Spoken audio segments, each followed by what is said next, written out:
आज झारखंड विधानसभा के माध्यम से हमने कार्यस्थगन प्रस्ताव लाया था और इस कार्यस्थगन प्रस्ताव को जिसको माननीय विधानसभा अध्यक्ष जी ने सदन के सामने पढ़ करके उसका सूचना दिया और वो प्रस्ताव इस विषय पर था कि आज प्रदेश के हमारे नौजवान सड़कों पर है। प्रदेश के युवा नियुक्ति की मांग को लेकर के लगातार संघर्ष कर रहे हैं। पंचायत स्वयंसेवक संघर्ष कर रहे हैं। हमारे आंगनबाड़ी की सेविका, सहायिका, जलसहिया, ऐसे सारे जो सरकारी विभाग के कर्मी है वो सड़क पर है। और इसीलिए सदन के माध्यम से हमने सरकार से ये मांग किया था कि सदन के माध्यम से सरकार इस पर चर्चा कराए और चर्चा करा करके हितों का जो युवाओं के सवाल है, रोजगार के सवाल है, उसके बारे में करे और सरकार अपनी नियोजन नीति को स्पष्ट करे। इसलिए ना इनकी नियोजन नीति स्पष्ट नहीं रहने के कारण आज प्रदेश के युवा लगातार संघर्षरत है। वही दूसरी पाली में पूरे राज्य ने देखा है और आपके माध्यम से हमने देखा है कि किस प्रकार से लोकतंत्र के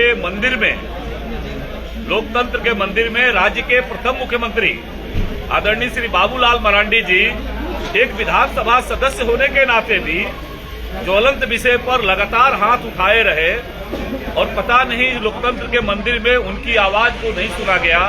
नेता प्रतिपक्ष जी ने अध्यक्ष जी से आग्रह किया, सारे सदस्यों ने आग्रह किया, आखिर सरकार बाबूलाल मरांडी जी से क्यों डरी हुई है?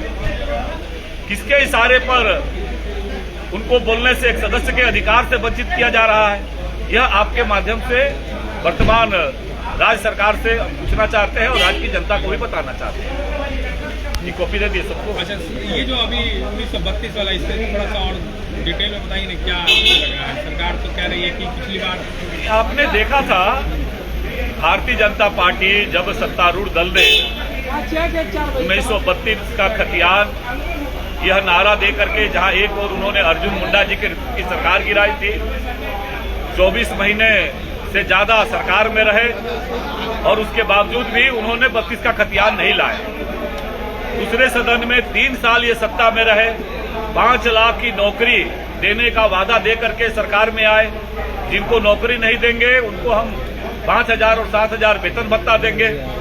लेकिन जब नौकरी देने की बात आई तो उन्होंने 32 का खतियान लाया। आखिरकार फिर भी भारतीय जनता पार्टी ने इस राज्य को बनाया है, इसलिए इस राज्य को संवारने की जिम्मेवारी भी भारतीय जनता पार्टी के कंधे पर है।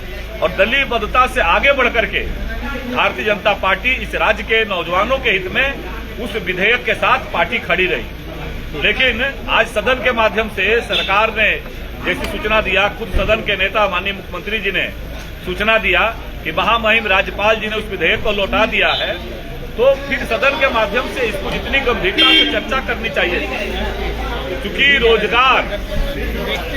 रोजगार यह राज्य का विषय होता है और इन्होंने योजनाबद्ध तरीका से प्रदेश के नौजवानों में भ्रम डालने के लिए ये एक बार फिर जिस प्रकार से हमारे नेताओं ने कहा कि हमारे पूर्व मुख्यमंत्री आदरणीय श्री रघुवर दास जी ने एक तिथि निर्धारित किया और प्रदेश में 1 लाख से ज्यादा नौजवानों को सरकारी नौकरी देने का काम किया था।